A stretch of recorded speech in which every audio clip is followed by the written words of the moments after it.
चतुर्थ दिवस के अवसर पर कोकिल पुष्प के मुखारविंद से कहा कि जहां प्रेम होता है वहां कोई नियम नहीं होता। बात चल रही है धार्मिक कथा और कृष्ण जन्मोत्सव समारोह की। उन्होंने कहा कि जो कर्म किए जाते हैं उनका फल ज़रूर मिलता है, इसलिए हमें हमेशा अच्छे कर्म करना चाहिए। सत्संग के दौरान ध्रुव चरित्र और जड़ भरत के चरित्र का वर्णन किया गया। इसके बाद अजामिल का चरित्र सुनाया गया, जिसमें अजामिल के 8 पुत्रों के बारे में बताया गया। इसके बाद भक्त प्रहलाद की कथा सुनाई गई, जिसमें उनके पिता हिरण्यकश्यप द्वारा उन्हें दी गई यातनाओं का विवरण किया गया।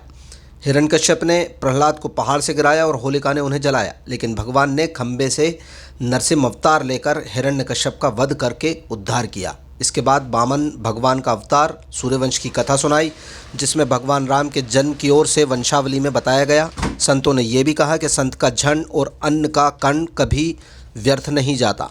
ध्रुव जी का उदाहरण भी दिया गया, जिन्होंने मात्र 5 वर्ष की आयु में भगवान को प्राप्त किया। इसके बाद वासुदेव और देवकी के कारागार में भगवान कृष्ण का जन्म हुआ, जिसे बड़े धूमधाम से मनाया गया।